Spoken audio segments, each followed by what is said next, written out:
আকাশবাণী আদরখানায় স্থানীয় সংবাদ করছে দেবাশিস দে। রাজ্যে আগামীকাল ত্রিস্তর পঞ্চায়েত নির্বাচনে ভোট গ্রহণ করা হবে। এই নির্বাচনের সড়ক প্রচার গতকাল বিকেল 4টায় শেষ হয়েছে। আগামীকাল সকাল 7টা থেকে বিকেল 4টে পর্যন্ত ভোট গ্রহণ করা হবে। ত্রিস্তর পঞ্চায়েতে মোট 6,909টি আসনের মধ্যে ভোট হবে 2,103টি আসনে। বাকি 4,806টি আসনে বিজেপি প্রার্থীরা বিনা প্রতিদ্বন্দ্বিতায় জয়ী হয়েছেন।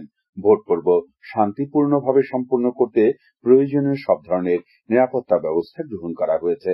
রাজ্য নির্বাচন কমিশন সূত্রে জানা গেছে, ভোট কর্মীরা ভোট সামগ্রী নিয়ে আজ কড়া নিরাপত্তায় নিজ নিজ ভোট কেন্দ্রের উদ্দেশ্যে রওনা হবেন। নির্বাচনের কাজে নিযুক্ত নিরাপত্তা বাহিনীকে গতকাল 8 জেলায় পাঠানো হয়েছে। প্রত্যেক ভোট কেন্দ্রে 3 জন করে নিরাপত্তা কর্মীকে মোতায়েন করা হবে বলে পুলিশ সদর দপ্তর সূত্রে জানা গেছে। মুখ্যমন্ত্রী অধ্যাপক ডাক্তার মানিক সাহা বলেছেন, রাজ্যে বিদ্যুৎ সরবরাহের ক্ষেত্রে ভূগর্ভস্থ কেবল লাইন সম্প্রসারণের পরিকল্পনা নেওয়া হয়েছে। প্রাথমিক পর্যায়ে রাজধানী আগরতলায় এই উদ্যোগ বাস্তবায়িত হবে। গতকাল আগরতলার 79 টিলাস্থিত বিদ্যুৎ দপ্তরের স্টেট লোড ডিসপ্যাচ সেন্টার পরিদর্শনের সময় তিনি একথা বলেন। তিনি সেখানে রাজ্যের বিদ্যুৎ সরবরাহের সামগ্রিক যোগান ও সরবরাহ ব্যবস্থাপনা সম্পর্কে বিশদভাবে অবহিত হন এবং তার সরেজমিনে খতিয়ে দেখেন। স্টেট লোড ডিসপ্যাচ সেন্টার পরিদর্শনকালে মুখ্যমন্ত্রী বলেন, স্টেট লোড ডিসপ্যাচ সেন্টারটি প্রতিনিয়ত রাজ্যের বিদ্যুৎ উৎপাদন, পরিবহন ও বিতরণকারী সংস্থার উপর নজরদারির মাধ্যমে বিদ্যুৎ গ্রাহকদের নিরবচ্ছিন্ন বিদ্যুৎ সরবরাহ সুনিশ্চিত করেছে।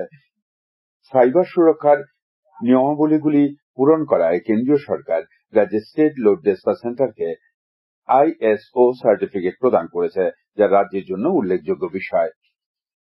বাংলাদেশের উদ্ভূত পরিস্থিতির মধ্যে ভারত তার কূটনৈতিক মিশনের মাধ্যমে সে দেশে অবস্থানরত ভারতীয়দের সুরক্ষা সুনিশ্চিত করতে অবিরাম যোগাযোগ রেখে চলেছে।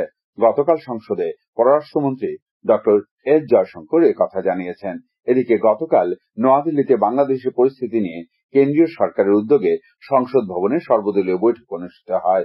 বৈঠকে বিদেশমন্ত্রী এস জয়শঙ্কর বাংলাদেশ সর্বশেষ পরিস্থিতি সম্পর্কে অবহিত করেন।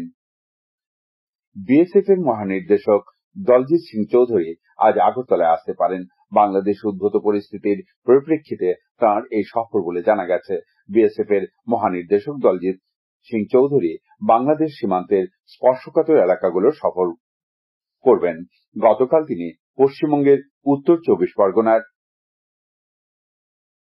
পেট্রাপোলো সীমান্তে ইমিগ্রেশন দপ্তর পরিদর্শন করেন।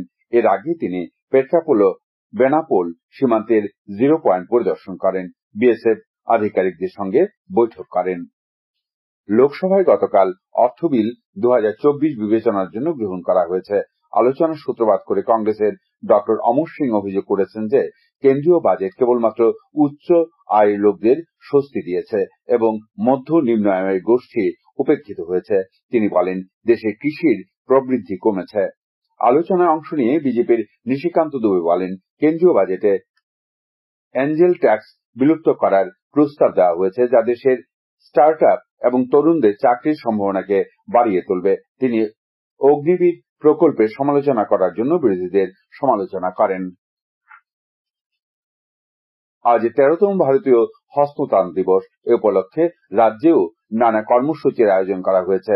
আজ সকালে বস্ত্র মন্ত্রক ও রাজ্য সরকারের হস্ততাঁত ও হস্তকারু রেশম শিল্প দপ্তরের উদ্যোগে আগরতলার প্রজ্ঞা ভবনে আলোচনা চক্র প্রদর্শনীর আয়োজন করা হয়েছে। হস্ততাঁত ও হস্তকারু শিল্পের প্রসার, তাঁত বয়নশিল্পীদের প্রতি সম্মান প্রদর্শনের উদ্দেশ্যে জাতীয় হস্ততাঁত দিবস উদযাপন করা হয়। প্রধানমন্ত্রী নরেন্দ্র মোদী এই দিবস উদযাপনের বিশেষ গুরুত্ব আরোপ করেন। আজ 22শে শ্রাবণ, কবিগুরু রবীন্দ্রনাথ ঠাকুরের প্রয়াণ দিবস।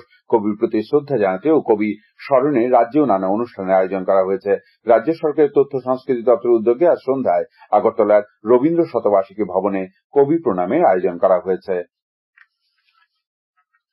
প্যারিস অলিম্পিকের দ্বাদশ দিনে হকিতে পুরুষ বিভাগে ভারত সেমিফাইনালে পরাজিত হয়েছে। প্রতিপক্ষ জার্মানির কাছে 2-3 গোলে হেরে যায় ভারত। ফলে আগামী 8ই আগস্ট ব্রোঞ্জ পদকের জন্য ভারত স্পেনের মুখোমুখি হবে। এদিকে পুরুষদের জেভলিন থ্রোতে ভারতের নীরজ চোপড়া ফাইনালে উঠেছেন।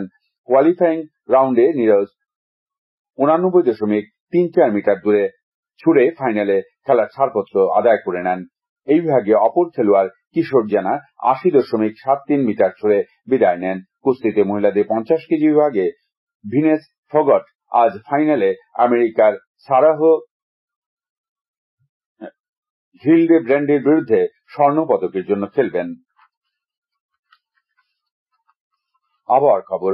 আজ দুপুর পর্যন্ত আবহাওয়া পূর্বাভাসে জানানো হয়েছে আকাশ সাধারণত মেঘলা থাকবে। বজ্রবিদ্যুৎ সহ হালকা থেকে মাঝারি ধরনের বৃষ্টি হতে পারে। আগরতলায় আজ ভোরের সর্বনিম্ন তাপমাত্রা ছিল 26.5 ডিগ্রি সেলসিয়াস। দিনের সর্বোচ্চ তাপমাত্রা 33 ডিগ্রি কাছাকাছি থাকতে পারে। স্থানীয় সংবাদ এখনকার মতো এখানেই শেষ হলো।